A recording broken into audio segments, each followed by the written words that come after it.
Foi se esconder aqui. Ah, fui abrir a coisa que se escondeu. Ah, tá, voltou. Ok. Pronto.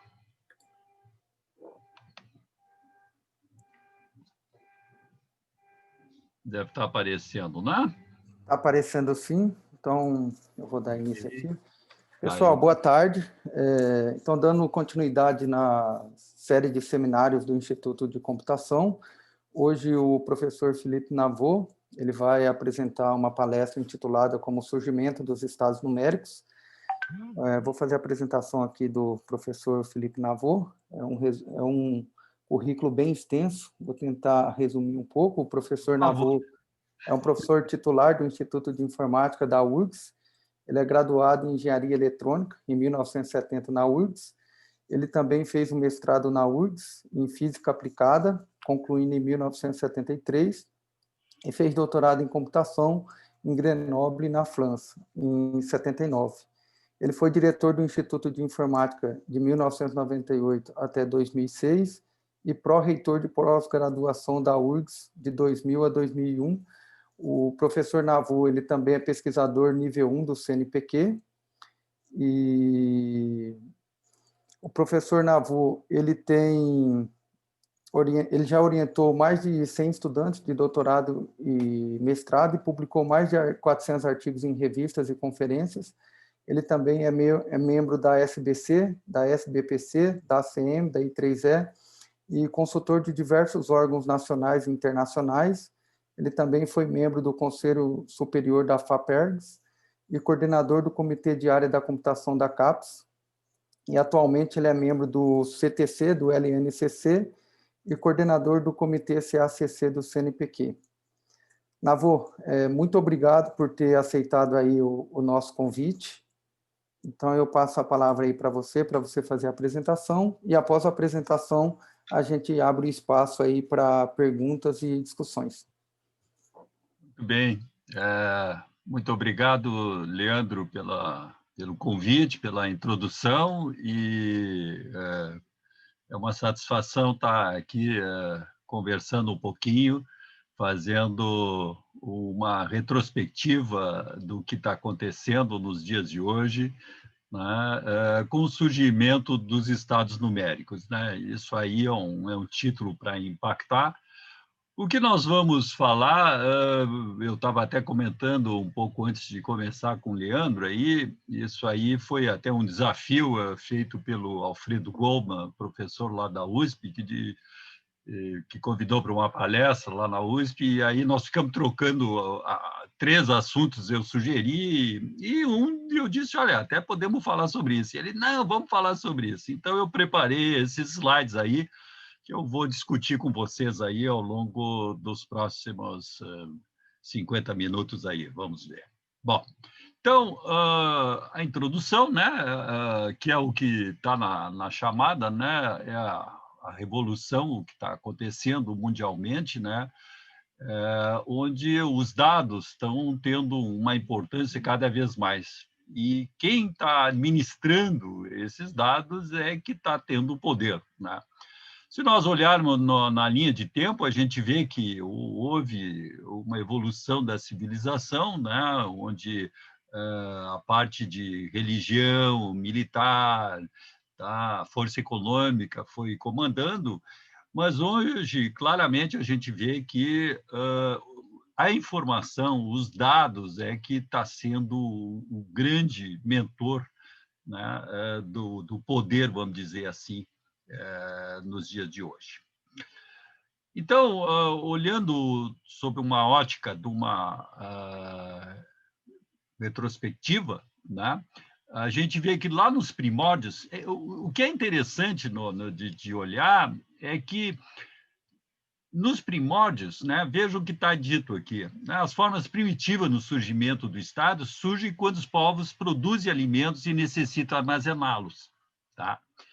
Então, o homem, né, ele fica mais sedentário, tá? Começa a produzir alimento, e, nesse momento, uma parte, digamos, daquela tribo se né, se responsabiliza para defender essas reservas, né, e gerenciar elas, tá? E aí, a partir disso, de certa forma, não, claro que não é só isso, mas leva à necessidade de contabilizar. Então, começa a ter o aspecto de contar as coisas e escrever, né? De tomar nota. Bom, eu tenho tanto de, né, de colheita lá, de cereal, de arroz, de trigo, que seja assim. E aparece, em última análise, se vocês forem pensar bem, o que não deixa de ser o gerenciamento dos dados, né? Ok. Avançando um pouquinho na história, né, a gente vê que foram as formas surgindo, né? Os faraós, que foi uma... que ficaram 2, 3 mil anos, né, gerindo, né? É uma civilização que durou 3 mil anos, mais ou menos, era em cima da religião e da força de um exército organizado, né? Depois tem o Império Romano, quer dizer, antes é a Grécia, né? Mas depois os romanos. Lá a estrutura passa por um senado, passando por uma aristocracia, um exército forte e organizado. E a Grécia tinha um modelo um pouco diferente, que é em cima de cidades e estados e tal, que a gente vê. Bom, avançando no tempo, né, a gente vê o surgimento dos senhores feudais, né? Quer dizer, o Império Romano meio que tem a falência lá pelos anos 300 depois de Cristo, né? E aí há uma fragmentação e surge os feudos, né? Onde tem os senhores, e os senhores daí protegem, de novo, o que eles fazem? Eles protegem uma certa região. Claro que, para isso, eles arrecadam recursos, tributos, né, para eles, tá? Mas eles, então, têm uma força ali para gerir aquela região e proteger a agricultura, né, os agricultores, o povo, de uma maneira geral. Então, surgem os estados feudais, né? E, como uma linha de evolução, os monarcas, né? E esse domínio é feito através de ações políticas, militares, e aí começa a aparecer também aspectos jurídicos, né? Mas sem ainda um sistema tributário centralizado. Então, isso era um problema, né? Porque eu queria comprar, eu precisava ter uma moeda de troca, né? Os romanos tinham isso muito bem organizado, mas eles dominavam várias regiões, vários países, então eles meio que unificavam. Mas na hora que se fragmentou, como é que eu compro, qual é o valor que eu posso utilizar? Então, esses senhores feudais precisavam também um apoio da igreja, porque naquele início, né, na antiguidade, a igreja também era um poder, inclusive militar, tinha exército e tudo mais, e ajudava, de certa forma, a manter o poder, digamos. E aí nós chegamos no poder econômico. Então, depois de passar por essas etapas militares, religiosas e tal, gradativamente a centralização do poder, né, leva às monarquias, né, o absolutismo, tá? E isso aí leva a ter um sistema jurídico, ter leis, exército permanente, né? Porque antes o exército não eram permanentes, quer dizer, os senhores convocavam, né, para um determinado momento, uma determinada batalha. Com a monarquia havia um exército permanente, né? E aí o sistema de tributação, né? Então precisava arrecadar dinheiro para manter isso aí. E o sistema também monetário centralizado, né? E aí também as relações diplomáticas entre os países, né? Então, cada um tentando negociar e tudo mais. Então, isso começa lá pelo 15º século, né? E a política, que, em última análise, é conhecida pelo Estado mercantilista. Então, onde é exatamente a parte econômica é que faz o poder, vamos dizer assim, e que foi seguida logo pelo capitalismo, né? Ok. E aí, para não alongar a nossa introdução, tá? eu venho para os dias de hoje, né? Um pouco rapidamente, mas é que, senão, não dá tempo para nós conversarmos de tudo. Então, o que, que a gente enxerga? A gente enxerga a chegada de uma revolução, né, para o estado de hoje, onde a gente vê que o poder é a informação. E que, de certa forma, e é isso um pouco para, digamos, cutucar, né? A gente colocou os estados numéricos, mas isso não é minha, isso aí, mais de um autor tem falado dessa forma, né?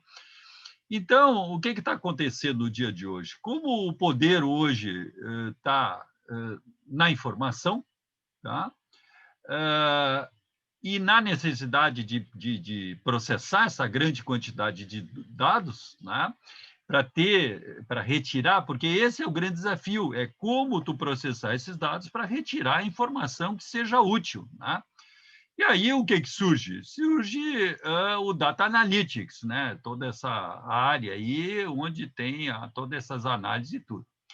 E o que a gente está vendo é que quem detém a informação, de uma maneira geral, são as empresas, são empresas.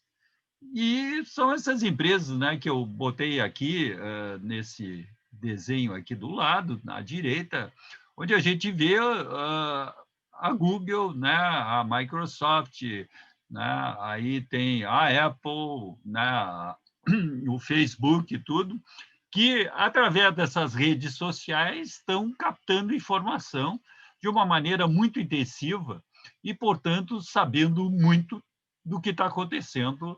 E prova é que eles estão tendo tal poder, porque são hoje as empresas com o maior faturamento e, inclusive, estão em primeiro lugar, né, em capacidade ou de venda, de receita, vamos dizer assim. E o que tem de interessante nisso é que a informação, essas empresas, não existe fronteira. Então, elas estão captando essas informações de todo mundo que usa. Né? Então, você usa o Google, ele vê o seu perfil, vê o que, é que você está procurando e vai captando. Que você esteja aqui no Brasil, que você esteja na África, que esteja na Europa, na Ásia, onde estiver. Tá? Então, em última análise, o que, que a gente vê? Que a informação não tem fronteiras. Nós estamos hoje na era da informação, que, de certa forma, segue o que poderíamos chamar de a era industrial. E essa informação, né, está espalhada, tá? E quem detém essa informação detém o poder, portanto, essas empresas. E essas empresas é que estão, de certa forma, com muito poder nos dias de hoje. Então, nós estamos assistindo uma transformação muito rápida e os estados estão tentando, os estados atuais, né, quer dizer, os países, estão tentando se adaptar a essa nova situação e ou tentando regular esta, que é um pouquinho o que a gente vai bater papo nos próximos slides aqui. Tá? Agora, essa explosão da informação é muito grande, é muito grande. Então, a quantidade de dados geradas, ela está dobrando a cada 2 anos, e cada vez está indo mais rápido, então está encolhendo esses 2 anos e tal. Quer dizer, hoje em dia nós estamos chegando ao patamar do que é chamado de iota dados. Tá? O iota dados seria 10 na 24.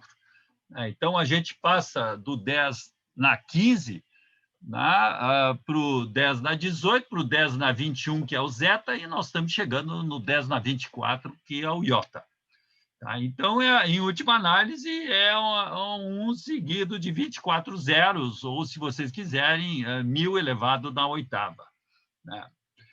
Agora, vejam que dado é muita informação que, de repente, não é útil. Né? Então, o que a gente vê?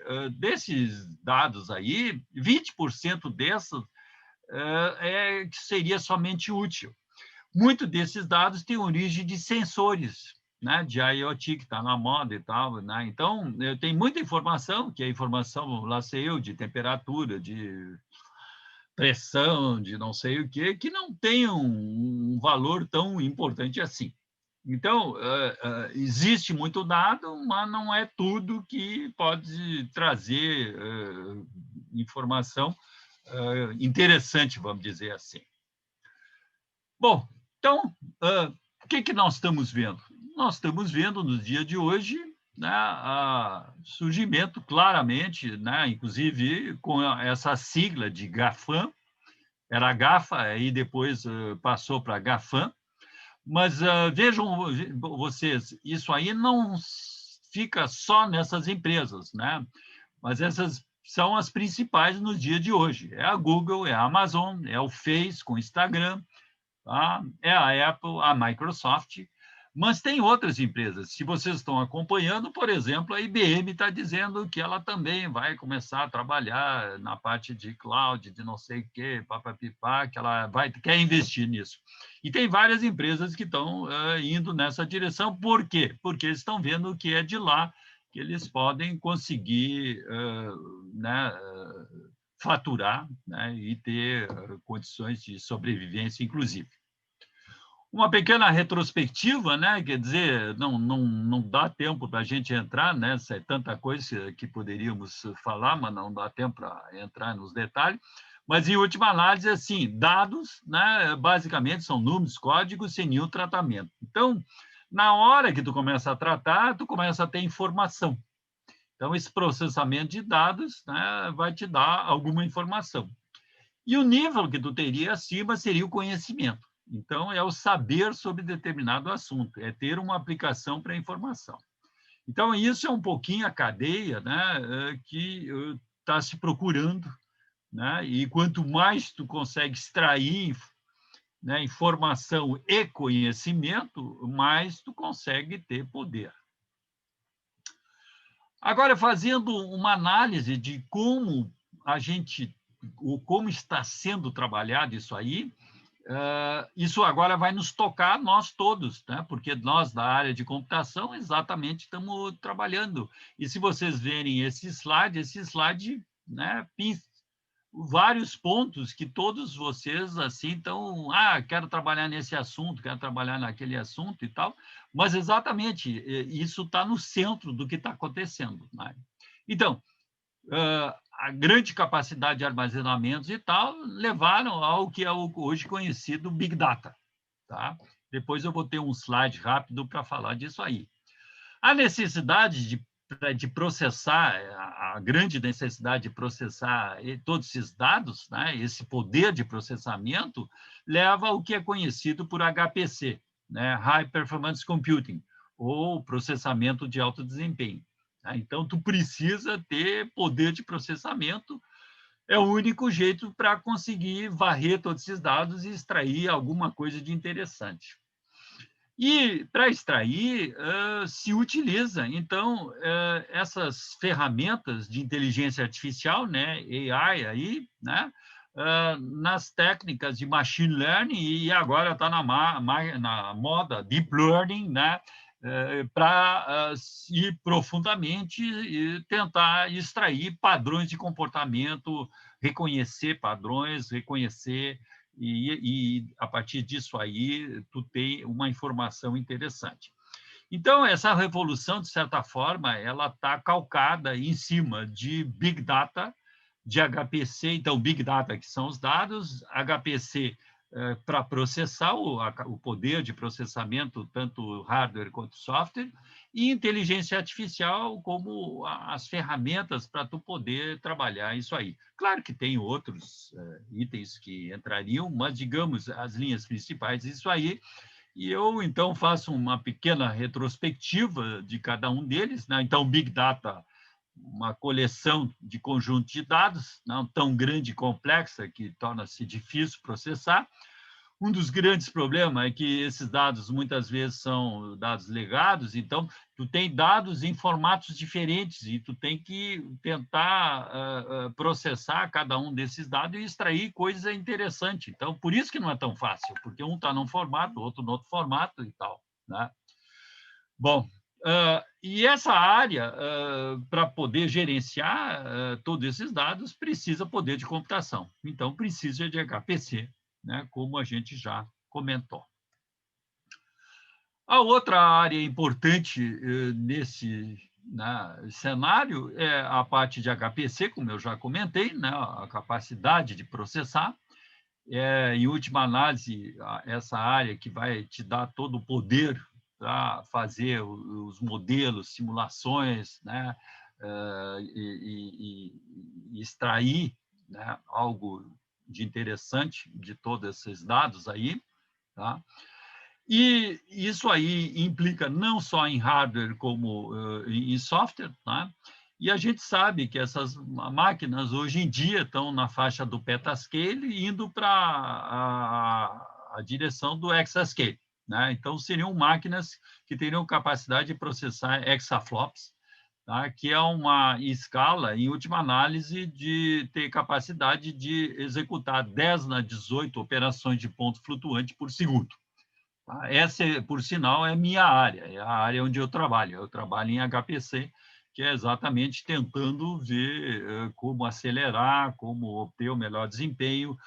E, hoje em dia, olhando muito, não só desempenho, mas consumo de energia, que é uma preocupação, porque tu ter todo esse poder de processamento, em geral, implica em milhares de cores, milhares de processadores, e, obviamente, que isso consome. Bom, o terceiro item importante é exatamente a parte de inteligência artificial representada em machine learning e deep learning, né? Tá? E, então, o aprendizado de máquina, né, explora o estudo e criação de algoritmos que pode aprender através do seu treinamento e dos seus erros e fazer previsões sobre os dados, tá? E esses modelos, né, trazem, então, previsões que hoje em dia estão sendo muito utilizadas, né? E auxiliar em decisões em vários níveis, né? Permeando toda a nossa sociedade, né?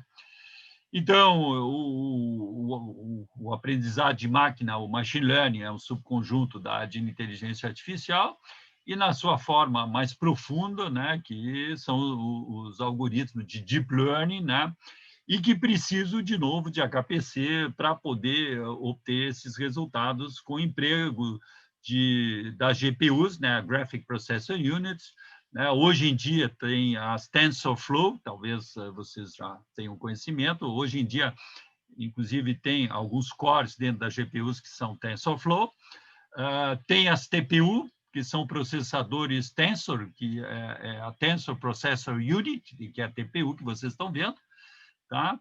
E, inclusive, se utiliza hoje em dia FPGAs, entre outros, visando acelerar, né? Que são todos hardwares visando obter maior poder de processamento para poder obter, então, resultados aí. Tá. Bom, vamos então analisar um pouco o que está acontecendo, né? Nós fizemos agora o cenário, vamos ver o que está acontecendo. Então, o que está se vendo é que isso está mudando a sociedade, esse poder da informação. Então, hoje é quase impossível, tá? Tu não conseguir a informação de uma pessoa, de uma instituição que tu não encontre na internet, né? Tanto pelas empresas ou governos, tá? Então, só dando assim meio que exemplo, né? Se tu usa teu cartão de crédito, o sistema sabe onde é que tu está e o tipo de compra que tu está fazendo. Aí tu resolve, não, eu não vou usar o cartão de crédito, eu vou usar dinheiro para pagar. Não vou ser rastreado. Mas tu está com o teu celular, todo mundo anda com o celular para cima e para baixo, ele vai dizer, ó, onde é que tu está. Então, também vai saber, em princípio, o que está acontecendo. Você passou e se conectou numa rede Wi-Fi, por exemplo, chega num hotel, entra no Wi-Fi ou numa conferência, automaticamente ele vai saber onde você está. Então, se não é pelo 4G que tu é localizado pelo Wi-Fi. Se tu pode ser localizado pelo GPS, tu pode ser localizado por triangulação pelas antenas, né, do teu celular e tudo mais. Então, resumo, o sistema sabe de você mais do que você, tá? Por incrível que pareça, né? Então, gente que olha as informações que são captadas, em geral, fica muito surpreso pela quantidade. Eu vou agora, nos próximos slides, mostrar um pouquinho exemplos do que está acontecendo, né? Em alguns segmentos, né? Por exemplo, compra, né? Então, não tem nem o que dizer, né? Hoje, as compras estão sendo feitas cada vez mais pela internet, né? Isso está mudando o quadro, inclusive, seguidamente há manifestações de lojistas dizendo a Amazon está roubando o nosso mercado e tudo mais e tal. Quer dizer, é uma concorrência muito grande da internet. As empresas, algumas que nem livrarias, estão sofrendo concorrência muito forte porque as pessoas estão comprando pela internet, porque não muda muito. Tu ir na livraria pela internet, tu está em casa a qualquer hora do dia e pode fazer compra. Então, é isso aí. Emprego. Aqui eu peguei um tópico meio que pontual, assim, mas só para mostrar como é as coisas, né? Hoje em dia, quando tu é contratado numa empresa, além de ser entrevistado, preencher formulário e tudo mais, é muito comum fazer uma análise da tua rede social. E aí é que vem o problema. Por que vem o problema? Por exemplo, né, tem muita gente que bota tudo no Facebook, né? Fui aqui, foto, aqui, foto, né? Então, aparece na tua página uma foto comemorando a segunda-feira, né? Depois, na quarta-feira, tu vai num barzinho e chopp ali, tá? E na quinta, numa festa.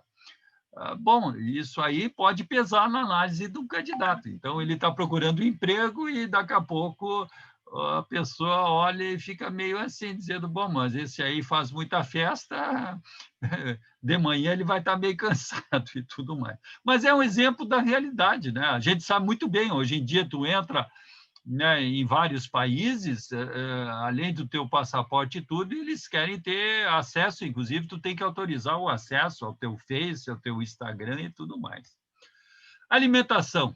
Então, hoje, o que está vendo? Uma mudança bastante importante, né? É muito frequente encomendar a refeição usando as facilidades da internet. Então, você, né, usando, eu botei aqui o Uber como Eats, mas tem vários, né, hoje em dia, sistemas de entrega, né? Então, há uma proliferação desse serviço de entrega de refeição, e as pessoas estão mudando o comportamento, preferindo muitas vezes encomendar uma comida, tanto para onde está trabalhando ou em casa, do que ir num restaurante ou fazer uma comida em casa. Isso também está mudando, as pessoas já estão deixando, estão comprando congelado e tudo. Então, não é a internet, são vários outros fatores, mas também isso está mudando. E isso está levando também a restaurantes sofrerem a concorrência, mas muitos estão se reconvertendo para delivery. Então, estão trabalhando em delivery em vez de ter um restaurante, né, tradicional com mesa e tudo. Transporte. Essa é outra área que também está mudando muito, né? Então, com Uber, com 99, com todos esses serviços, né? Então, as pessoas estão deixando de pegar ônibus e a gente verifica que em trajetos curtos, né, muitas vezes é mais interessante e até mais barato do que pegar um ônibus ou um táxi, né, pegar esses serviços de Uber, de 99, é o quê? Tá? Agora, além desse tipo de situação, tem outros que têm acontecido em cidades e tal, que é o uso de carros, né? Pegar um veículo, um automóvel livre, né? Onde tu faz o aluguel por um trajeto, por um período, né? Onde tu aluga isso de uma empresa ou de particulares. É muito interessante. Eu estava vendo outro dia, a pessoa que não usa durante a semana o carro, ele pode liberar o carro, né, a um serviço de internet que te oferece. E aí tem todo um protocolo de pegar a chave e tudo mais e tal. que a pessoa possa. Isso está levando também a uma mudança na nossa sociedade. Algumas famílias estão deixando de ter automóvel porque, quando precisam, né, podem pegar através desses serviços e utilizar só aquele dia, aquelas horas aí que precisa. Então, isso também altera. Moradia. Isso também está tendo uma mudança muito grande, né? Então, o aluguel por prazos curtos, né, está mudando o Airbnb, né? E esse serviço, assim como outros, cresceu tanto, né, fazendo uma concorrência para imobiliárias e inclusive para hotéis, né? Então, algumas cidades, inclusive, começaram a legislar sobre regras de aluguel e período, e tendo que pagar taxas e estar nas conformidades e limitando e tudo mais. Por quê? Porque vários proprietários começaram a comprar imóveis para alugar pelo Airbnb, porque era uma maneira bastante interessante de ganhar dinheiro. Mas o que levou isso aí? Levou a um problema, especialmente cidades turísticas, onde uma diminuição muito grande de moradias ofertadas para residentes permanentes. Ninguém quer alugar por períodos de um ano ou né, de meses. Por quê? Porque eles estão achando mais interessante alugar em períodos curtos para sistemas do tipo Airbnb e tal. Então, isso muda também e influencia, inclusive, a nossa sociedade, influenciando as cidades e tudo. Claro que isso levou a uma legislação, né, tentando segurar isso aí para evitar uma proliferação muito grande. Então, grandes cidades, tais como Paris e outras, né, estão criando legislações, Florença, ou Milão e coisa e tal. Agora eu vou comentar um outro caso aqui interessante, que é em cima do que está acontecendo. As compras dirigidas. Isso estou dirigindo em cima de algo que é um pouco preocupante. A rede de influência das pessoas. O que esses algoritmos conseguem detectar? Eles conseguem detectar que existem pessoas que influenciam outras pessoas. Tá? Então, tem grupos de pessoas, são os amigos e tudo, um grupo ali, né? E aí, o que eles fazem? Eles oferecem para essa pessoa mais influente um determinado produto a um preço baixo. Essa pessoa compra, as outras veem que comprou e diz, bah, eu também quero. Esse segundo nível vai pagar o mesmo produto, mas num preço um pouco mais alto, tá? E aí, esses grupos comprando vai influenciar o próximo nível. E esse próximo nível vai pagar mais caro ainda. Então, eles criam uma rede de influências e levam, né, a sugerir, a influenciar essas compras, né, que eu botei como título compras dirigidas, né, criando um movimento de compras e tal, o que não é muito bom, né? Porque, na verdade, né, a pessoa está pagando mais caro, enquanto o seu amigo ali, né, está pagando mais barato pela mesma coisa, né?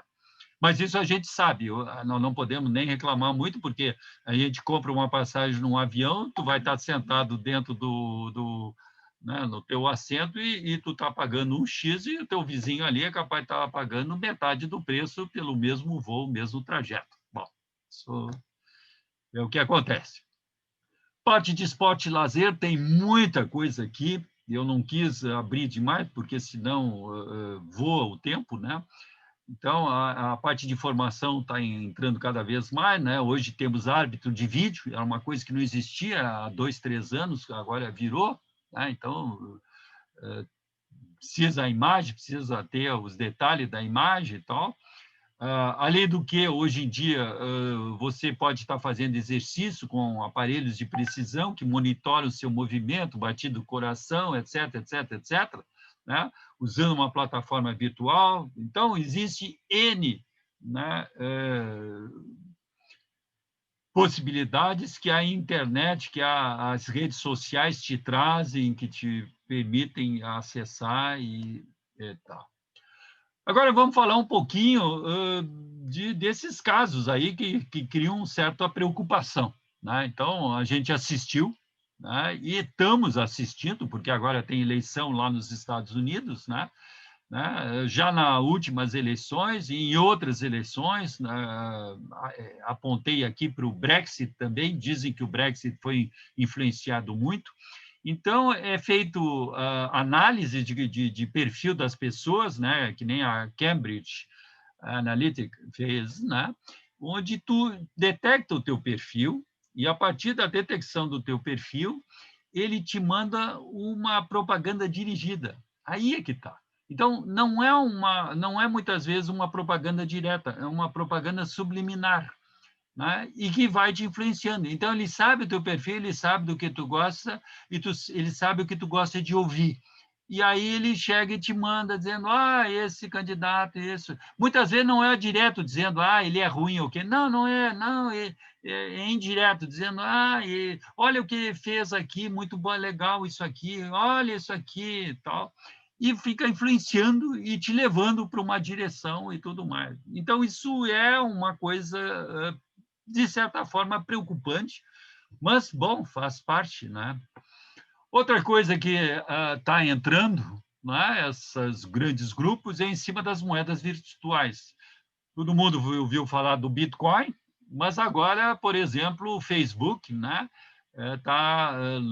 lançou o Libra e está tentando ver para que o Libra se torne uma moeda virtual, né? Então, isso mudaria também a nossa sociedade, quer dizer, nós teríamos daí moedas. E alguns países, isso é muito importante salientar, alguns países estão começando a até pensar em moeda, né, virtual e tudo mais e tal. Está havendo. Então, há uma preocupação muito grande, né? Os bancos estão preocupados, a segurança, o controle, perder um pouco, né? Porque isso permite transações muito rápidas, sem controle de bancos e tudo. Então, são coisas que estão evoluindo muito rapidamente. Tá? Bom, e aí? Tudo isso está nos levando a quê? A uma perda de privacidade, né? Então, isso é um dos grandes problemas, né?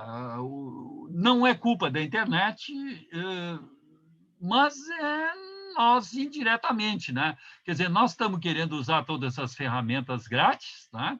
E colocamos fotos, colocamos isso, Facebook, Instagram, Google, e estamos lá colocando tudo, né? Então, vem a pergunta, como preservar seus dados, como preservar a sua individualidade, né? Então, se vocês acessarem hoje, vocês conseguem quase tudo, RG, INSS, CPF, telefone, local de trabalho, renda, dívida, etc. Tá. E isso muito preocupa, né? Porque isso pode ser utilizado no bom sentido, mas também pode ser utilizado no mau sentido, né? Então, pode se utilizar e deixar a pessoa numa situação bem complicada, tá? E aí vem a pergunta, onde é que está o limite entre o privado e o público, né?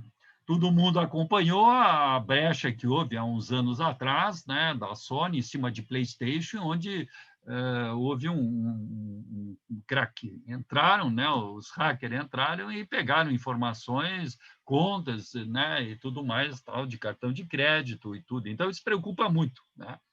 E é uma das coisas, né? A maioria dos bancos hoje em dia e cartões de crédito tem um problema sério de clonagem de cartão, de uso indevido de cartão. Isso aí, hoje em dia, está levando a um custo bastante alto. Então, um dos grandes problemas no armazenamento da informação é a sua segurança, né? Qual é a garantia que seus dados de emprego, seus dados bancários não serão acessados indevidamente ou maliciosamente, né? Então, será esses sistemas tudo na nuvem, etc. Mais? E aí vem a pergunta: onde é que estão meus dados? Em qual país e sob quais leis? Isso é uma coisa que hoje em dia está sendo legislado, né? Mas havia um ponto de interrogação que era qual é a lei? A lei que vale é a lei onde está armazenado o meu dado ou é a lei do país onde eu estou, né? Onde eu forneci o dado e tal. Bom, a tendência é de ser a lei de onde tu está e tu forneceu o dado.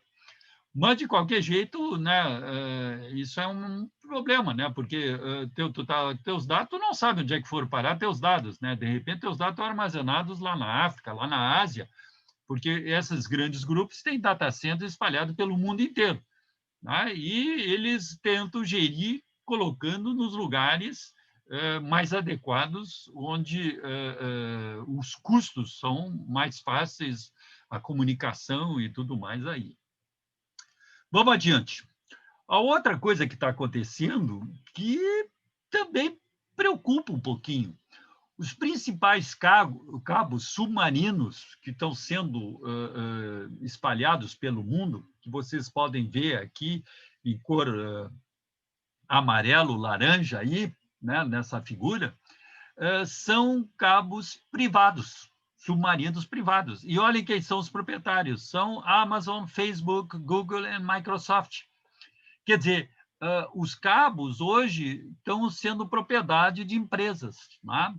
Claro que eles estão investindo muito dinheiro nisso aí, mas isso está levando a eles terem, de certa forma, o domínio, né, da informação que passa, porque se passa pelo cabo, passa pelos servidores deles, e eles podem meio que né, acompanhar ou analisar o que está passando ali, né? E, por consequência, isso aí é uma coisa delicada. Mas isso mostra o poder que está acontecendo e o que está acontecendo no mundo. Tá? Então, nós chegamos no ponto onde a exposição nossa nas redes sociais pode se tornar bastante problemática, né? Há uma exposição muito maior das pessoas nas redes, mas, assim, a gente não pode reclamar, porque as pessoas estão fazendo isso, né? Querem botar as fotos, que legal, vou botar aqui para meus amigos e tudo, mas isso, de repente, vaza, então começa a ter problemas. E as empresas e governos usam, né, para conhecer as pessoas, né, o candidato a cargo, ou para fornecer visto de entrada no país, né? Então, claramente, deve haver um cuidado. Eu sei que é difícil dizer, porque as pessoas têm a tendência a querer colocar um pouco tudo o que acontece, mas há necessidade de um certo cuidado do que colocar nas redes, né?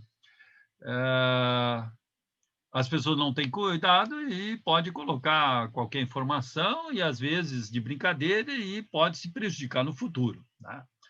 O outro ponto delicado que está acontecendo são as fake news, que estão crescendo muito e que são difundidas, que, inclusive, até hoje, que nós estamos à véspera de eleições municipais, a gente está vendo o próprio Tribunal Eleitoral fazendo matéria, notícias, né, na televisão, dizendo não difundam qualquer coisa porque pode ser fake e pode ser inverdade. E nós temos, hoje em dia, os problemas também das deepfake, né? Das deepfake, tá? E isso é pior ainda, né? Quer dizer, você pode, hoje em dia, colocar uma pessoa, um candidato, falar coisas que ele nem pensava, né? Por quê? Porque hoje você consegue moldar tanto a imagem como a voz e pode botar um candidato, por exemplo, eleição, falando coisas que ele nunca falou. Um outro ponto que eu queria colocar, que é delicado, é a bolha social, que eu coloquei como bolha social. Então, uma das situações é que hoje, né, nos dias de hoje, as redes sociais, através desses algoritmos, estão vendo, estão criando um ambiente para o consumidor que pode ser considerado, né, como uma bolha de rede social. Por que acontece isso aí? Claro, essas empresas têm que ganhar dinheiro, né? Então, elas detectam o teu perfil e aí tentam te vender o que tu gosta, tá? Mas se de um lado isso pode ser interessante, do outro lado isso pode ser complicado. Por quê? Porque ele te detecta as preferências e aí ele vai te colocando, né, a propaganda, vai te colocando informações e tudo mais e tal. E, de repente, ele te mostra só aquilo que ele acha que é o que tu quer, tá? Então, tu pode te levar a um certo tipo de alienação do mundo. Então, tu vive aquela bolha de informação que os algoritmos estão gerando para ti, para ver se tu, claro, porque eles sabem que tu gosta e eles querem que tu compre, né, e tal. Agora, a gente sabe que algoritmos não são perfeitos, tá? Ou podem até serem maliciosos e levar as pessoas a desenvolver atividades que não são benéficas para ela e tudo mais. Um exemplo disso é exatamente pessoas que têm tendência a jogar, né, em cassinos e tudo, e que a internet fica ali oferecendo e tal, situações para atrair e fazer. Então, o que a gente vê é que pode entrar nessa bolha, tá?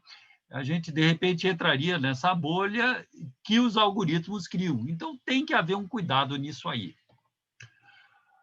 Um outro aspecto também delicado é que a gente vê o seguinte: esses processamentos de dados, né, por exemplo, Big Data, né, onde tu pode processar as informações de saúde, né, que caracteriza doença, que seria, de um lado, muito legal, né? Então, poderia alertar o hospital, o médico, que a pessoa está com certa enfermidade.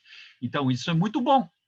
Isso é ótimo, é fantástico. Então, qual é o ponto positivo? Prevenção de doença de forma antecipada, minimizando casos graves, etc, etc, etc. Mantém também o lado negativo. Qual é o lado negativo? Se a pessoa tem uma doença e isso não é sigiloso e tudo, o que ele pode acontecer? Ela tem dificuldade de encontrar emprego, porque a pessoa vê ali, entra no sistema e vê, mas ela tem essa doença que é degenerativa, etc. mais. Ou vai querer fazer um seguro de vida. Aí, mas ele tem isso, etc. mais, foi detectado no DNA, do RNA, ou não sei o que ele tem a tendência, a partir dos 60 anos, desenvolver essa doença. Pois é. Então, isso são os outros lados da faceta. Uma outra situação é a do reconhecimento automático da face. Você sabe que hoje em dia isso é muito comum e está aumentando cada vez mais, inclusive nas nossas cidades, né? Como medida de segurança e tudo mais. Tá? Mas a China, por exemplo, tem milhões de câmeras, então eles hoje reconhecem a pessoa na rua, detecta, mas não é só, vários países já têm isso aí. É bom, de um lado, diminui infrações, diminui assaltos, roubos? É. Por outro lado, tem também um aspecto negativo. Quer dizer, tu pode acompanhar adversário político, pode tolher movimento, quer dizer, tu tira a privacidade, a pessoa está sendo, hoje em dia, né, acompanhado. Né? Parece até aquele livro do George Orwell, 1984, né, que exatamente fala do grande irmão, né, que fica ali nos acompanhando, nos seguindo e vendo o que nós fazemos e tudo. Então, tem sempre esses lados positivos e negativos. Por outro lado, evidentemente, como não poderia ser, os países estão reagindo. Por quê? Porque os países estão vendo que estão perdendo a soberania. E isso é o que pode acontecer. Né? Quer dizer, se esses grupos continuarem e conseguirem, de repente, os países, do jeito que está estruturado hoje em dia, começariam a ter dificuldades, porque, inclusive, na arrecadação. Então, a Rússia, aqui eu colocar em prática a internet própria, controlada, o que já existe em países que nem a Arábia, Turquia, China, né? Então, a internet é controlada pelo governo, tá? Outros países estão criando taxa pelos serviços digitais, porque esses grandes grupos têm um sistema de gerenciamento com grandes escritórios de advocacia, onde dizem como melhor colocar sede e tudo mais e tal, e como o dado navega por todo mundo, né? Então, tu dizer, não, o dado, eu quero te taxar porque o teu dado está aqui no Brasil. Não, não, não, mas o dado não está aqui no Brasil, esse dado aqui eu botei lá no país, lá da Cochinchina, qualquer lugar ali, lá longe, lá na África, lá na Ásia e tal. Então, como é que tu vai taxar?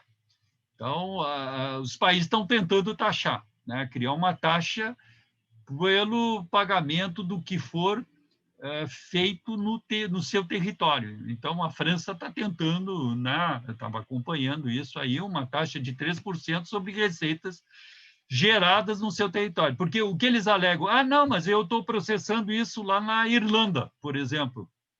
Não, não, mas tu tá, a pessoa que acessou esse serviço é na França, eu quero te taxar aqui. Então, isso são brigas que estão indo e tal. Um outro caso, que eu não sei se vocês estão acompanhando, que é recente, é desse mês, né? O Estados Unidos, o governo dos Estados Unidos está entrando com uma ação contra a Google, considerando um monopólio, que estão alegando que o sistema buscador da Google ela dirige demais para certas empresas, para certos parceiros, e que, portanto, está criando um certo monopólio, porque ela dirige as pesquisas colocando em prioridade né, determinadas empresas, parceiras, etc., mais, em detrimento de outras. Então, isso caracteriza uma certa forma de monopólio, e isso é uma ação do governo americano junto, eu não me lembro mais, mas acho que uns 15 estados estão junto nessa ação, né, para defender a sua economia local. Tá? Então, e isso, eu estou chegando lá nos meus 50 minutos, por isso eu vou... Né, a gente vê que esse assunto é um assunto, né, empolgante, que verdadeiramente muita coisa poderia ser falado, muita coisa poderia ser discutido, né, mas o que a gente pode colocar, assim, mais ou menos como um comentário final? Né? Então, claramente, né, eu acho que isso não há dúvida, nós estamos numa mudança importante da sociedade. Né? Exemplo, inclusive, é nesse momento essa pandemia. Né? Se essa apresentação, né, fosse feita antes da pandemia, a gente olharia de um jeito. Agora, com a pandemia, a gente olha com até um outro jeito, porque nós estamos tendo que trabalhar em casa, home office. Né? Tá? Então, o que está acontecendo? Então, se de um lado essas facilidades da internet, redes sociais, né, Big Data cidadão, possibilidade de executar as principais atividades, né, de compra, de banco, de diversão e tudo, tá? Por outro lado, traz um ônus grande na segurança da informação, na privacidade da nossa, né, e nisso que nós comentamos, de fechar numa bolha social, né, uma exposição muito maior do indivíduo. Né? Então, o que a gente vê? De um lado é muito bom, do outro lado há uma exposição maior do indivíduo. Então, a gente vê que tem que ter um certo cuidado na hora de colocar as informações, né, para evitar uma exposição muito grande. Tá? Inclusive, o que a gente vê é que em alguns lugares, em algumas comunidades, está surgindo movimentos contra o uso exacerbado da tecnologia. Isso é óbvio, só podia acontecer. Então, resumidamente, sem dúvida, há uma mudança muito grande da nossa sociedade devido a toda essa, né, época do conhecimento e, portanto, dessas empresas que estão dominando a informação. Por outro lado, não há como ir contra essa evolução.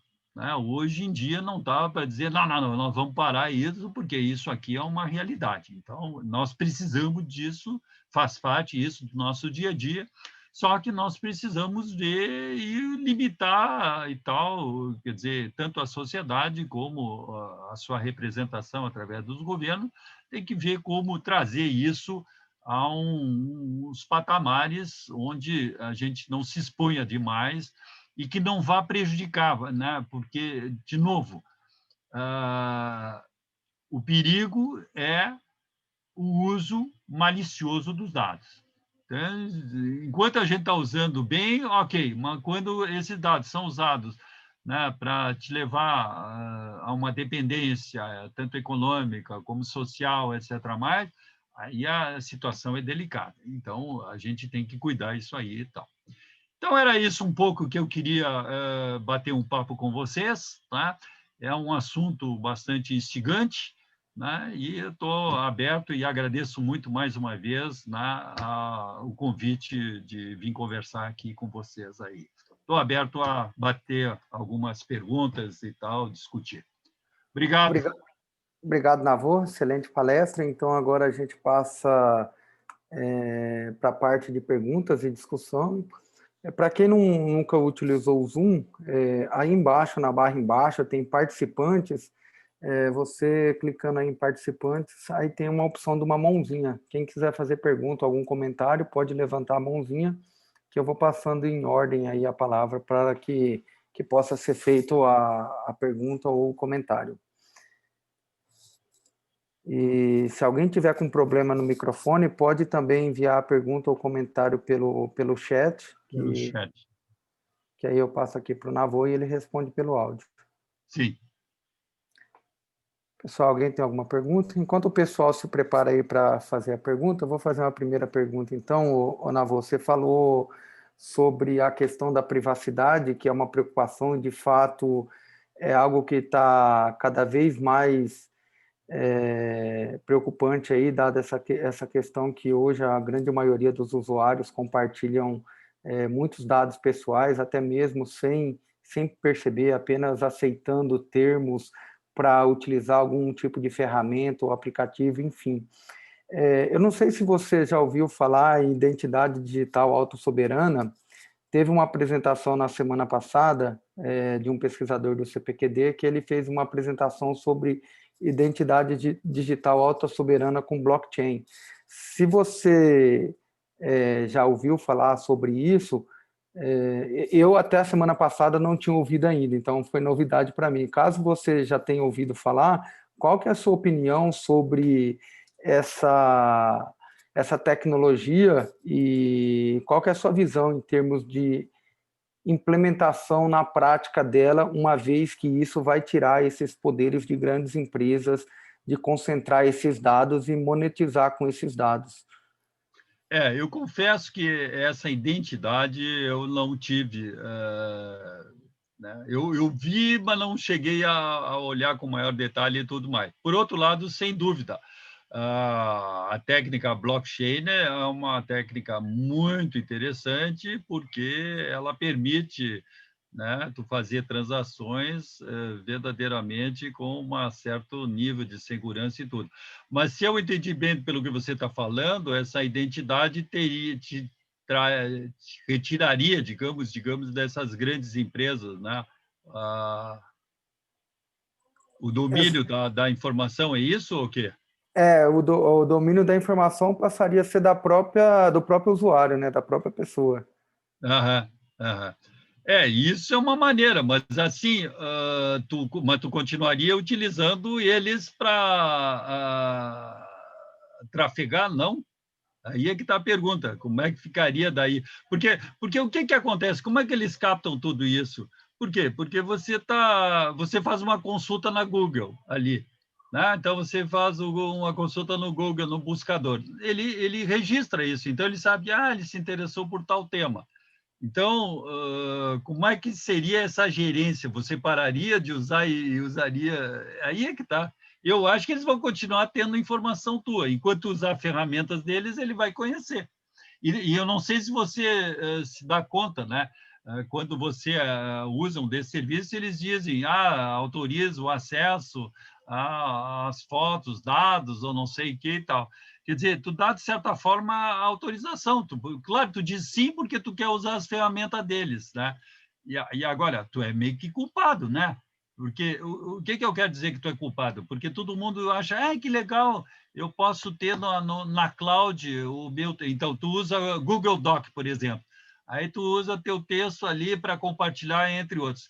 Na hora que tu faz isso, aquele documento ficou no sistema deles. Quer dizer, eles podem lá fazer uma varrida e ver um pouco o que é, etc. Mas pode usar para o bem e para o mal. Aí vem... Então, eu não... Uma pena que eu não assisti essa palestra, até teria muito interesse e tal. Mas o que eu me pergunto é exatamente isso aí. Quando é que tu quebra o domínio da informação desses grandes grupos? Na hora que tu parar de usar, entende? Porque se tu usar, fazer um documento e tu usar o Google Doc, tu bota uma agenda, eles te oferecem agenda, aí tu bota a tua agenda ali, bom, ele já sabe a tua agenda, ele sabe os teus documentos, ele sabe, aí tu bota a tua planilha ali para compartilhar com o outro e tudo.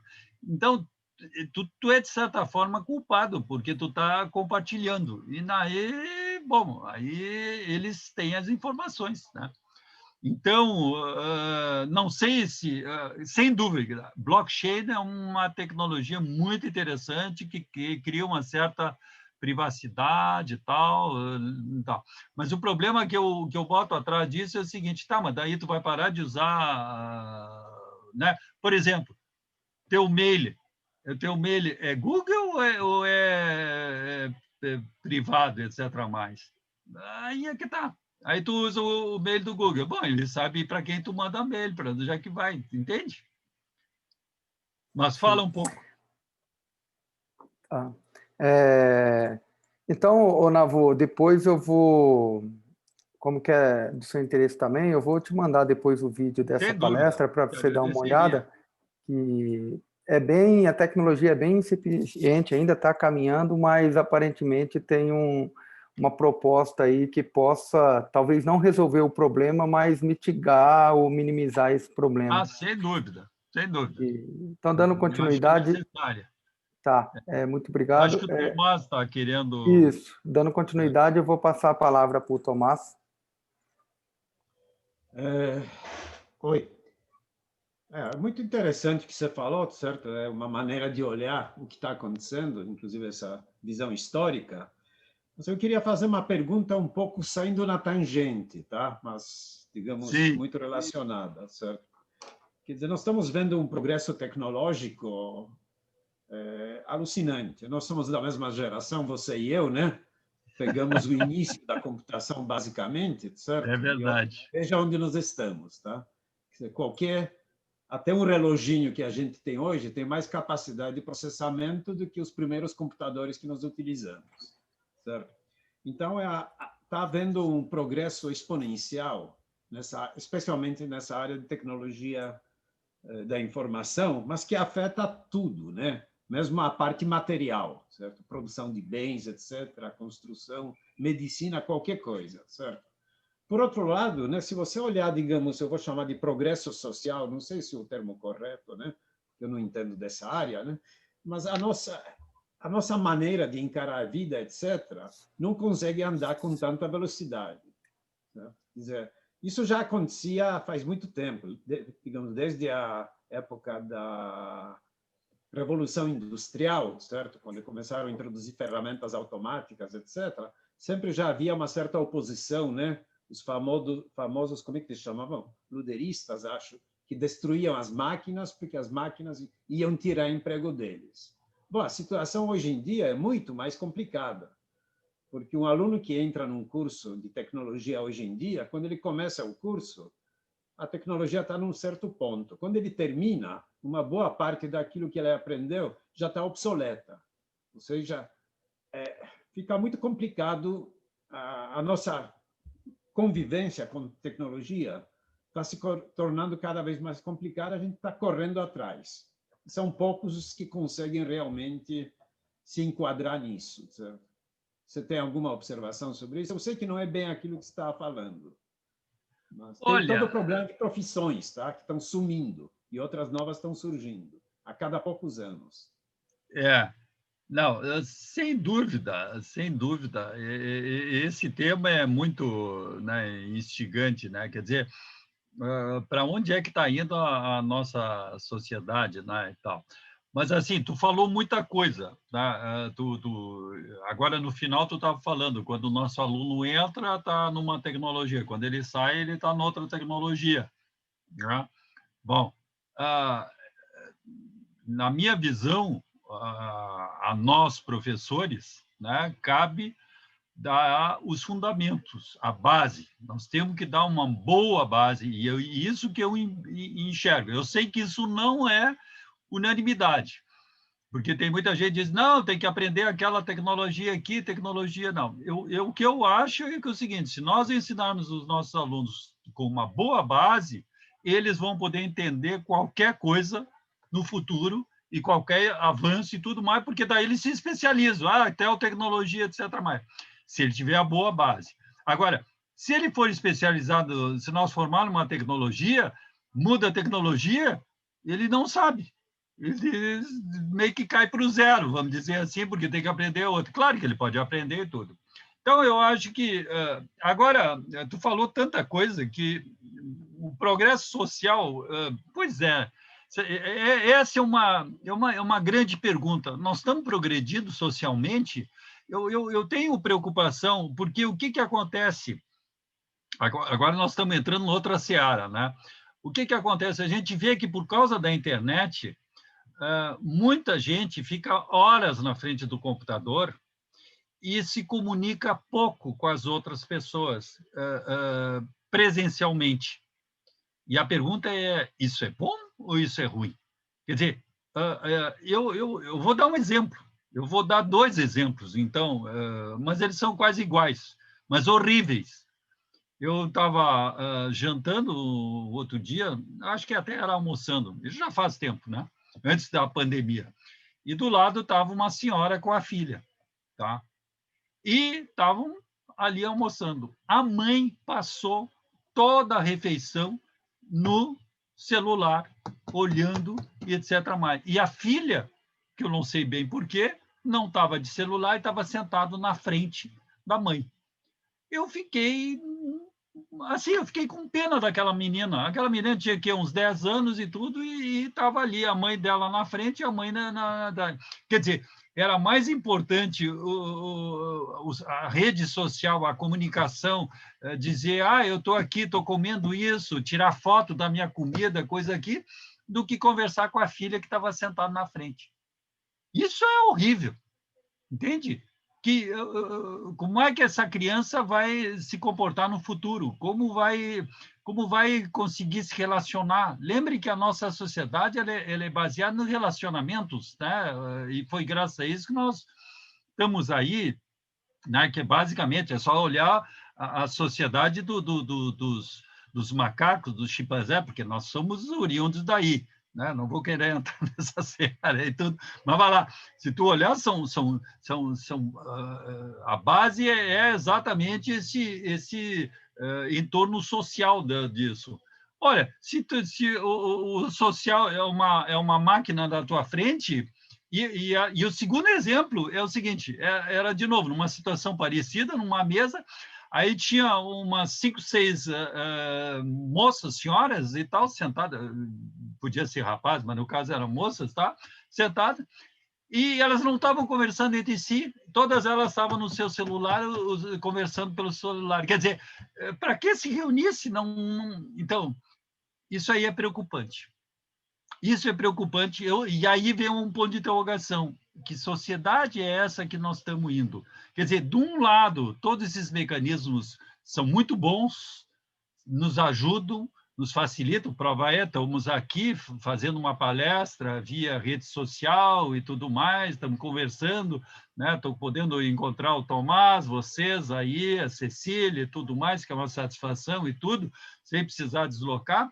Mas, por outro lado, nós não estamos próximos e tudo, e há necessidade disso. O ser humano precisa do relacionamento, ele não pode ficar se relacionando só com uma tela ou uma máquina. Então, tem que ter momentos e tal. Inclusive, uma coisa muito assim, que chama a atenção é que eu ouvi outro dia um dos executivos ali do Silicon Valley dizendo que proíbe os filhos dele acessar computador até os 5, 6 anos. Coisa desse tipo. Eu digo, sim. E hoje em dia, o que a gente vê em geral? A criança começa a chorar, os pais pegam o tablet e dão o tablet para a criança. Então, a criança está com 2 anos com um tabletzinho só para não incomodar e tudo mais. Não sei. Que sociedade é essa para o futuro? Não sei. Uma boa pergunta. Certo, obrigado. Tomás, você parece que levantou a mãozinha novamente. Você tem mais algum comentário? Eu só queria fazer um comentário bem curtinho, né? Eu sei que o assunto é muito complicado, mas eu queria comentar o começo da sua resposta. Eu concordo em gênero e grau com essa ideia de que você tem que dar muita ênfase ao conhecimento básico. Tá? Eu sabia que tu ia concordar. Nós que somos velhos já passamos por muitos modismos, certo? Em todas as áreas tecnológicas. Se você não sabe o básico, você não se adapta, tá? Rápido exemplo. Nós temos hoje em dia a palavra-chave é deep learning. É claro que aquilo é uma coisa fantástica, consegue fazer coisas que nós nunca pensamos antes. Mas eu não sei se daqui a 5 anos não vai surgir uma coisa nova, certo? Que vai de longe deixar para trás tudo que a gente sabe. Se o seu curso você só aprendeu deep learning, você está perdido. Certo? Então, eu concordo com você 100% nesse ponto. Concordamos, sim. Obrigado. Obrigado, Tomás. Dando continuidade, então, eu passo a palavra para a professora Cecília.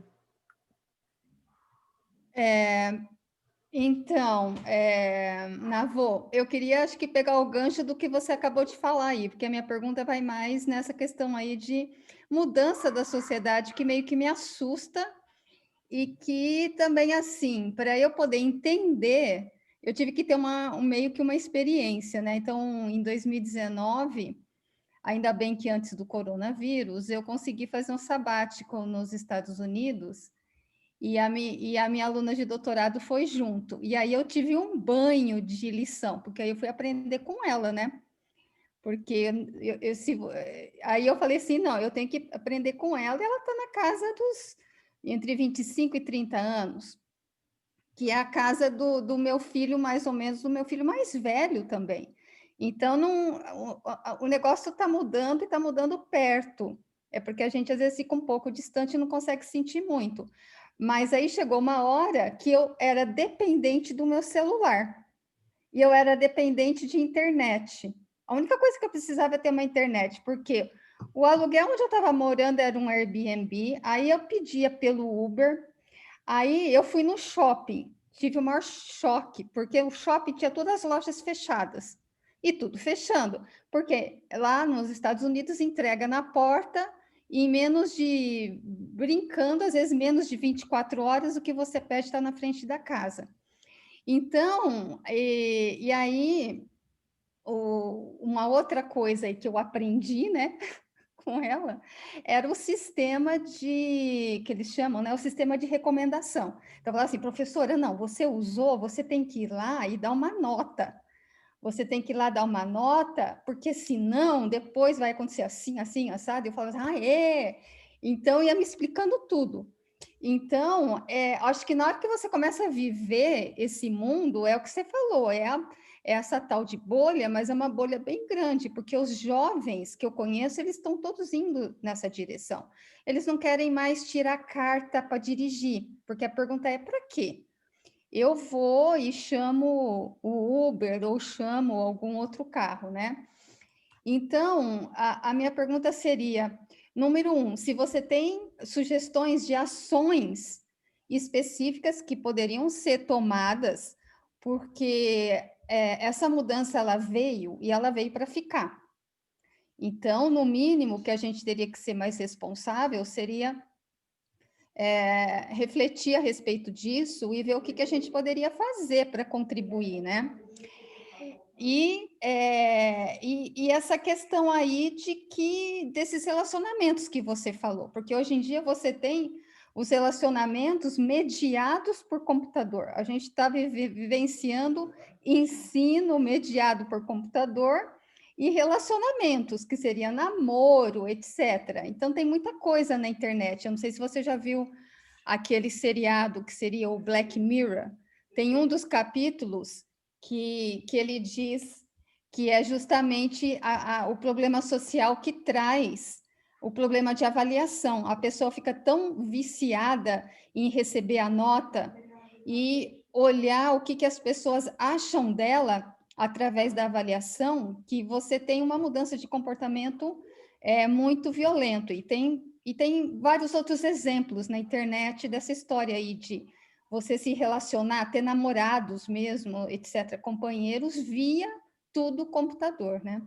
Então, eu queria saber o que você acha disso. É. Não, sem dúvida, esse é um tema bastante polêmico, né, e tal. Obviamente que a turma jovem deve achar que é isso mesmo, que é fantástico, etc., mais e tal, né? Mas o que eu posso dizer é o seguinte: eu acho que a gente não pode ser dependente demais dessas facilidades, né?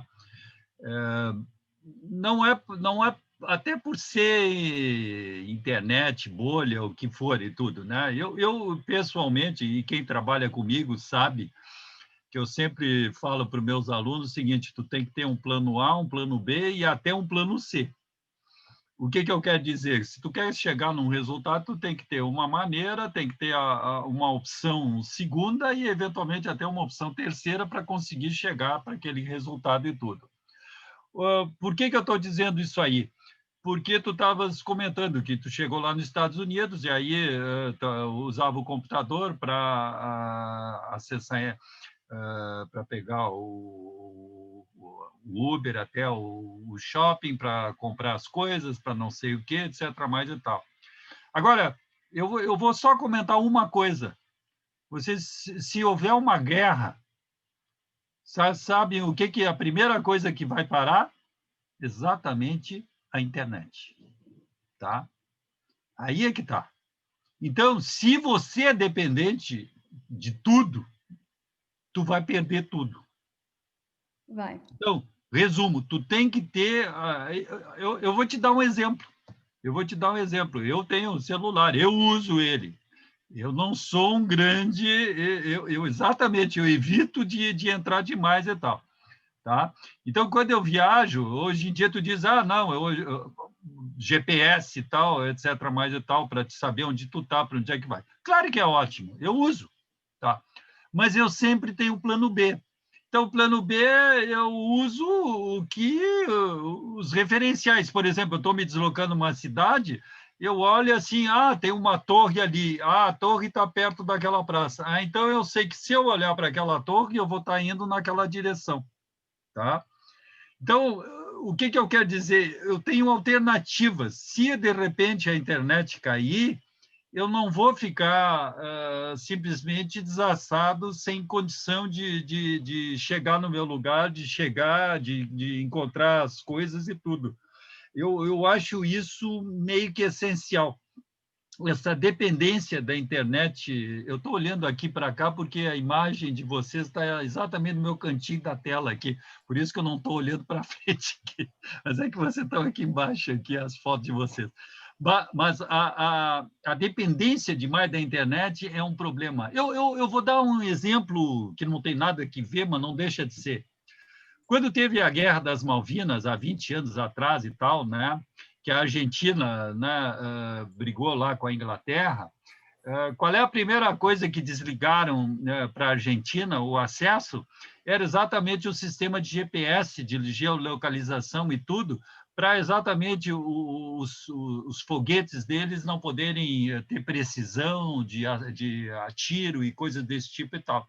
Tá? Então, é isso a realidade. O que acontece? Desliga o satélite e pronto, não tem mais a referencial de GPS, ou não sei o que, etc. Então, esse é o grande perigo. Nós ficamos dependendo de uma tecnologia completamente. Essa tecnologia é desligada, e aí? Porque, assim, tudo na cloud, fantástico. Nem precisa de disco, está na cloud. Ok, tu não tem internet, tu não tem teus dados. E agora? Uau! Então, o que eu diria? Sem dúvida, vamos usar. Eu uso Uber, uso. Tem gente que não gosta por princípios, não, porque não paga imposto, etc. Não, eu uso Uber, uso as facilidades, uso e tal. Mas eu sempre tento ter opção diferente e tal, porque senão fica muito, tu fica dependente demais, né? Tu fica dependente daquilo, e muitas vezes acontece, falta luz. É raro faltar luz? Não. Acontece, uma temporal, o quê, etc. Mas, faltou luz. Bom, e aí? E aí tu não tem mais nada e tal. Então, há necessidade de ter caminhos alternativos. Eu não ficaria dependente completamente e tal. Agora, tu abordou outra coisa, que é o relacionamento. O pessoal está cada vez usando isso para se relacionar, para encontrar e tudo. Faz parte da nossa sociedade, né? A gente sabe que as revoluções que andaram acontecendo nos países árabes aí, né? No norte da África ali, tudo, muitos usaram exatamente o sistema de internet para se encontrarem. Eles usavam redes sociais para se encontrar, então, e aí os governos tiveram que tentar segurar a internet para evitar esses encontros e tudo. Quer dizer, tem prós e contras, né? Mas é uma coisa difícil, é uma coisa que tem que ser discutida. Assim, e contra, não. E eu acho que é uma realidade. Agora, ter cuidado, sim, entende? E ter opções, importante. Nós não podemos ficar dependente completamente.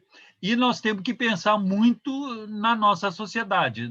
O que, quando eu digo da sociedade, não é para falar bonitinho de sociedade, eu estou falando o seguinte, que vida nós queremos para os nossos filhos, para os nossos netos. Uhum. Que ambiente social nós queremos para eles.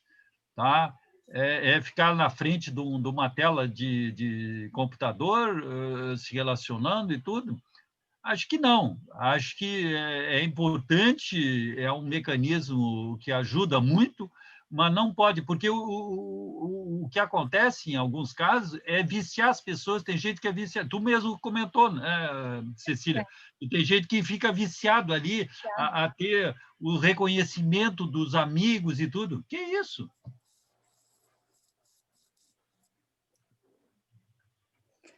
Então, obrigada. Passo a palavra para o Leandro, que tem outras pessoas, né, que querem perguntar. Tá bom, obrigado, Cecília, pela pergunta. Então, eu passo a palavra para o Carlos Andrade.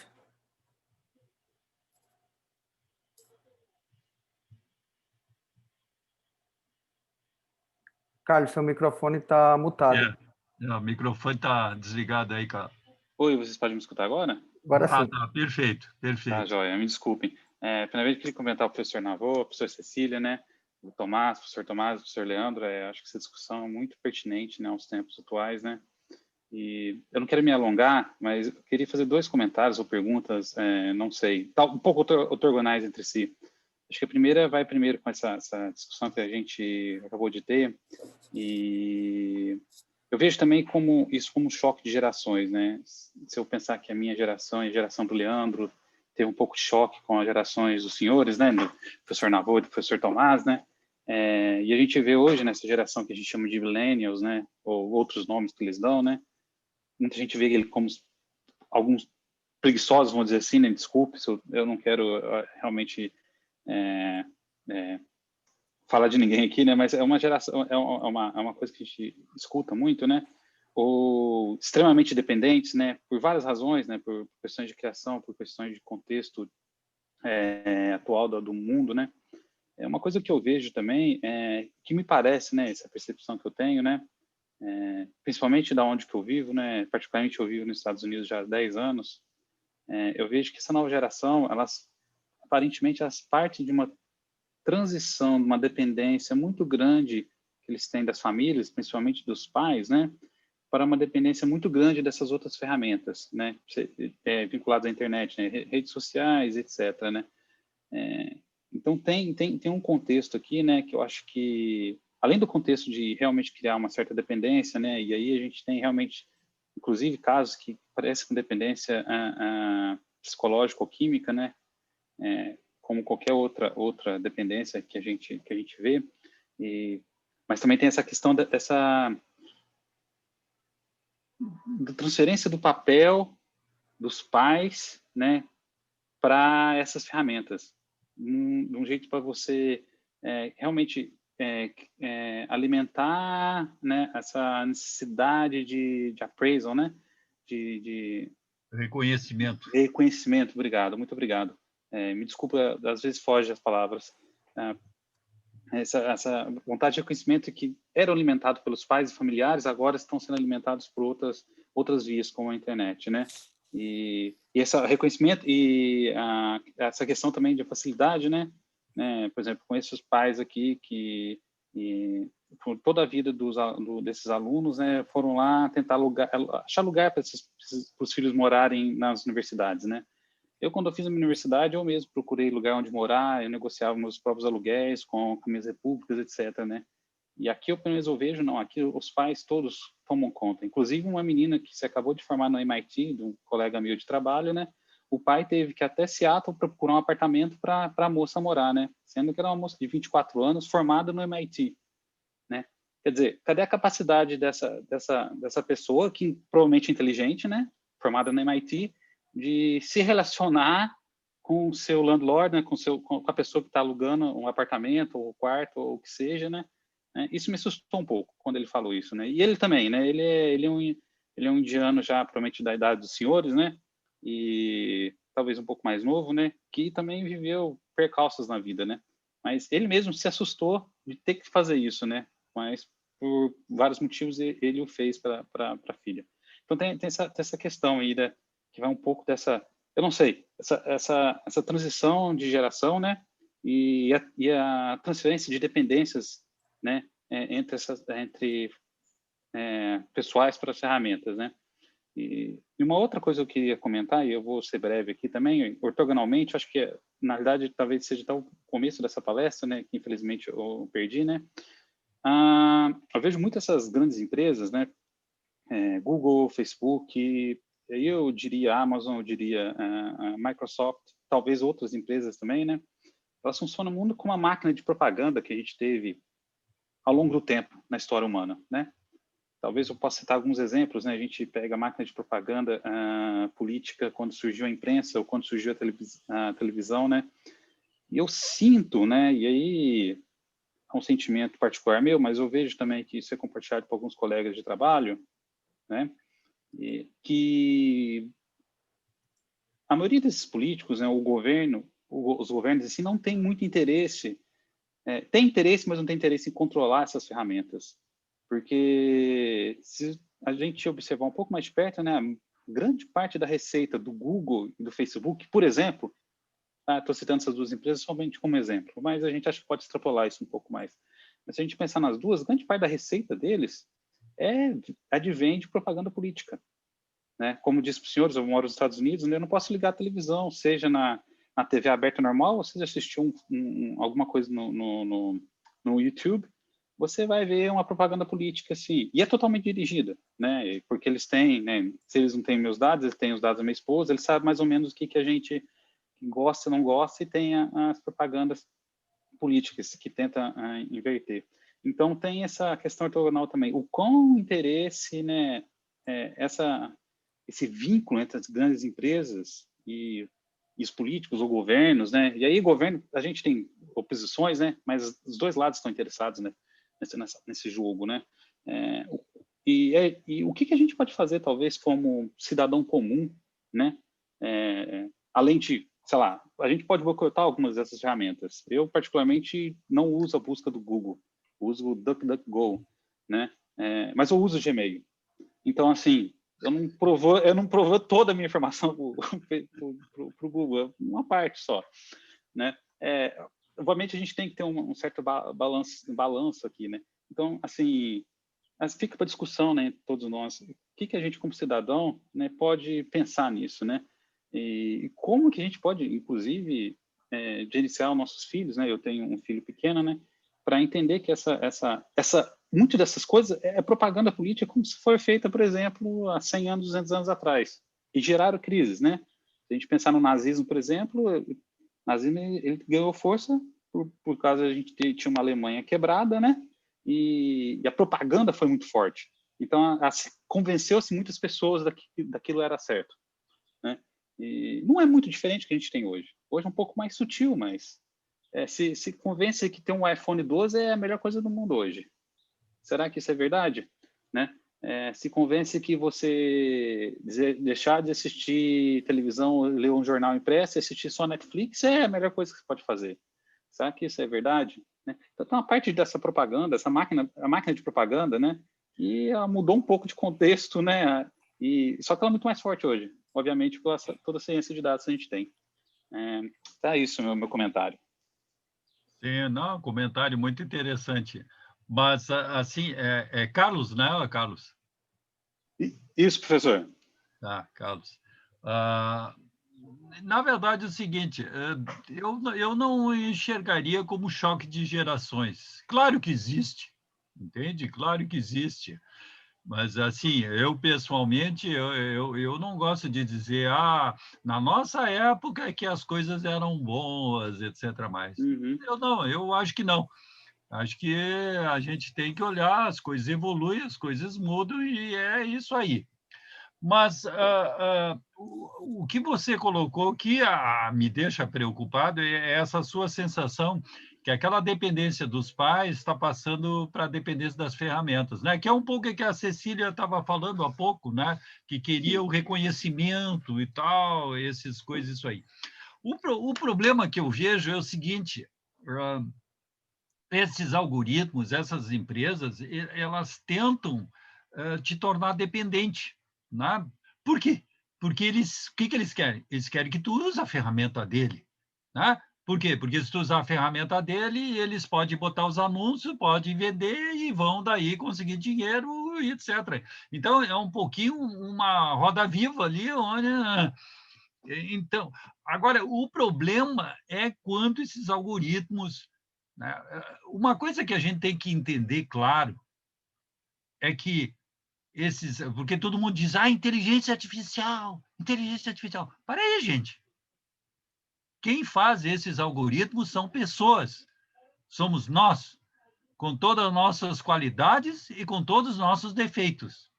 E nós podemos fazer algoritmos bons e podemos, sem querer ou querendo, e aí é os maliciosos, não ser tão bons e serem muito sutis. Então, o que ele quer? Ele quer te prender. Então, esse negócio de reconhecimento não é muito bom, porque eles criam digamos, uma necessidade naquele grupo, e como todo mundo é o grupo dos amigos, então todo mundo quer ser igual, não, eu quero também, eu quero ter reconhecimento e tudo. E aí tu entra nessa máquina. E aí tu fica preso, aí tu tem que fazer, aí tu tem que olhar, o que eu fiz, o que o outro fez, e agora é isso aí. Eu fico muito preocupado com isso aí. Então, como gerir isso? Eu acho que isso aí, quem pode gerir e botar limites, em princípio, seria governos, entende? Então, seria eleger representantes, falar com os representantes e colocar uns limites nisso aí, entende? Porque a gente vê que essas ferramentas trazem muitas coisas positivas. O problema é que também trazem coisas não tão boas, ou não tão positivas, vamos dizer assim. E esse é o problema. Então, essa dependência é um problema sério, quer dizer, a pessoa fica, e depois isso pode levar a depressão, a problemas, né, de saúde mental, etc. A pessoa fica, né, viciado na internet, hoje já tem os viciados na internet e tudo mais e tal. Então, eu acho que tem que ter uns limites nessas coisas, né? Tem que se encontrar. Não é aqui nessa bate-papo que nós estamos fazendo que nós vamos definir regras, etc. Mas, de qualquer jeito, eu acho que está levantado. Eu acho que está levantado os limites e preocupações que devem ser olhadas, e especialmente vocês, jovens, que vão ter os seus filhos e tudo, né, de como criar os filhos para que não sejam completamente dependentes. Eu acho que tem que acessar a internet, tem que usar, mas não pode ficar o dia inteiro frente a uma tela de TV ou frente a um vídeo aí e tal, porque isso não faz parte do comportamento, digamos, humano, vamos dizer assim. Eu volto àquilo.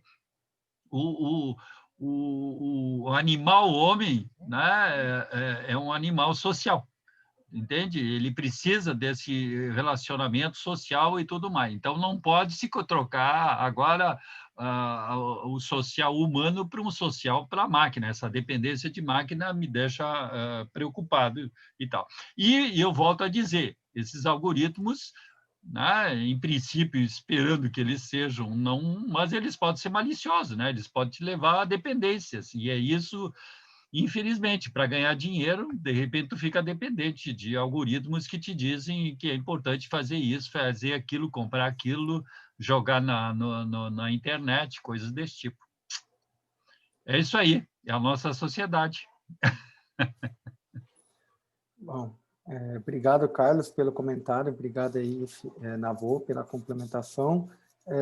Então, passar aqui para o Rodrigo Freitas, para ele fazer a pergunta, o comentário.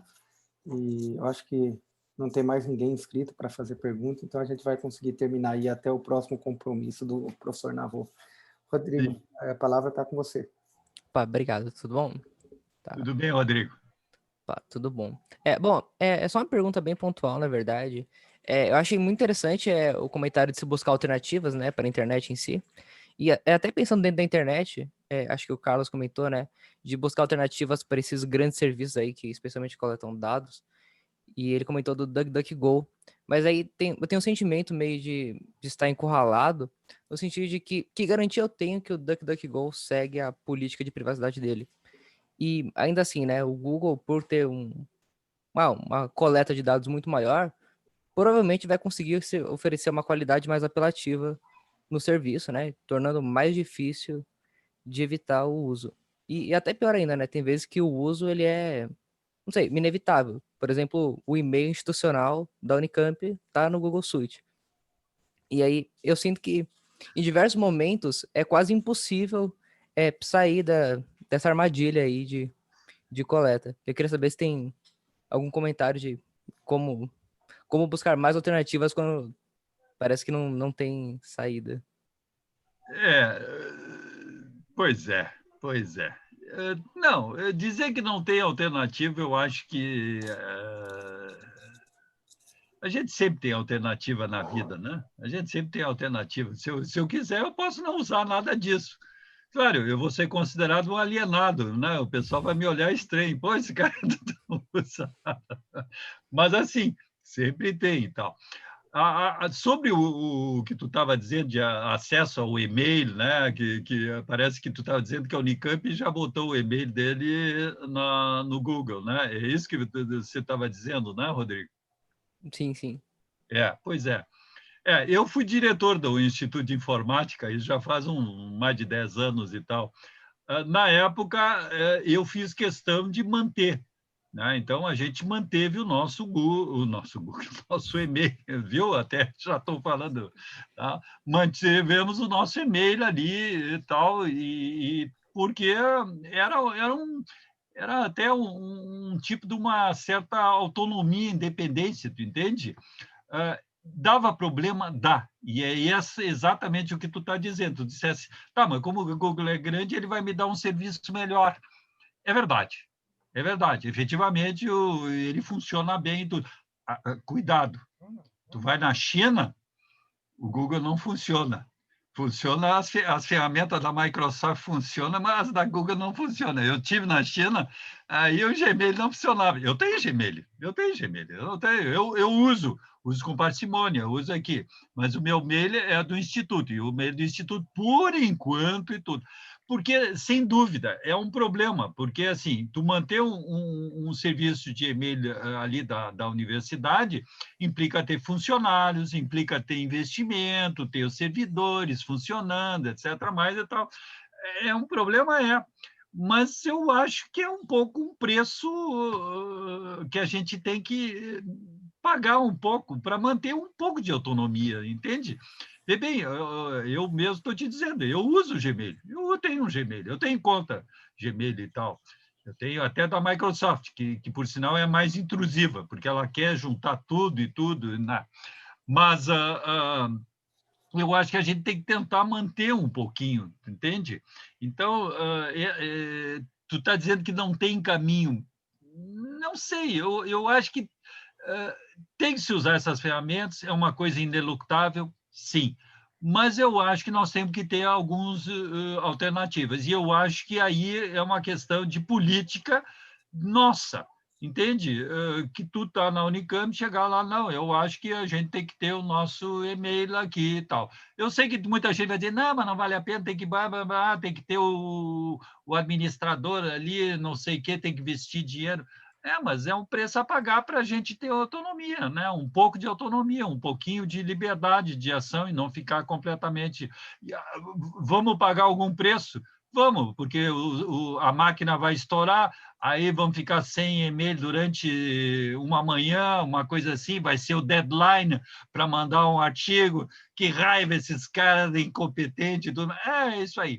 Mas os grandões também, volta e meia, tem uns engasgo, né? Pequenos, mas volta e meia tem engasgo.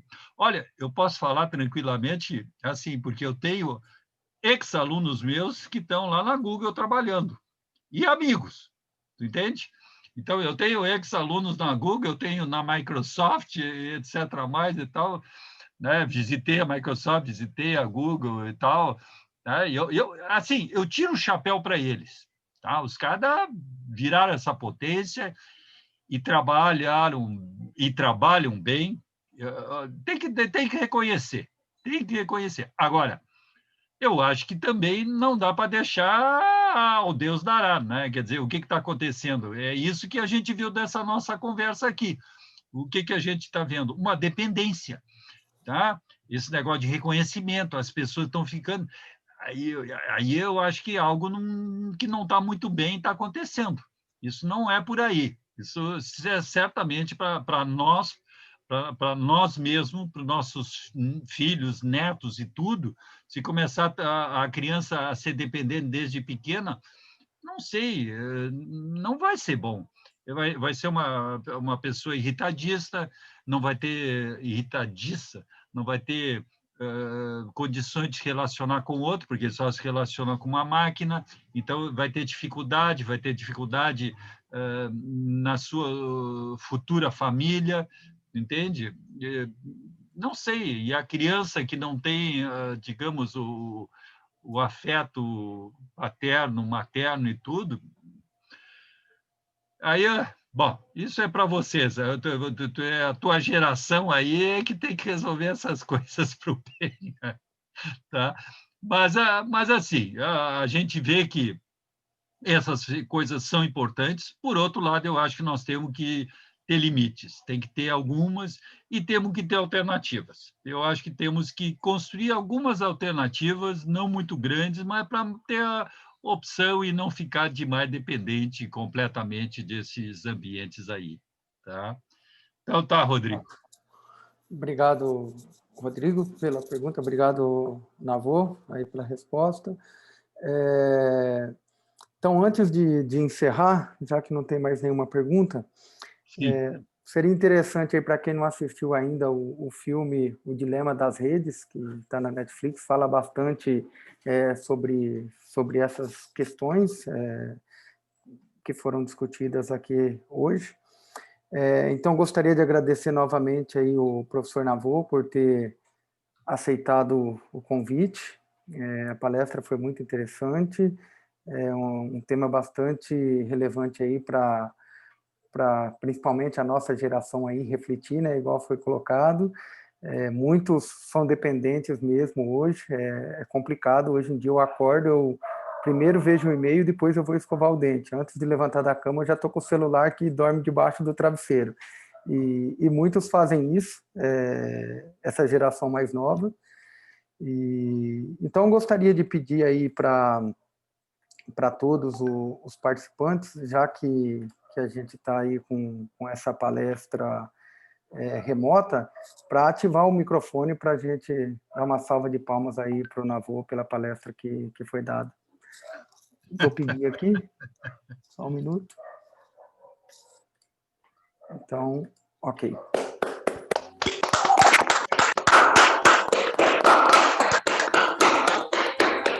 Obrigado, gente. Valeu, foi um prazer ter batido um papo aí com vocês e só desejar, né, sucesso para todos vocês e, muito importante, nessa época de pandemia. Cuidem-se, tá bom? Valeu. Obrigado. Obrigado. Obrigada. Tchau, tchau. Tchau, tchau. Lá nos Estados Unidos, tudo corra bem lá.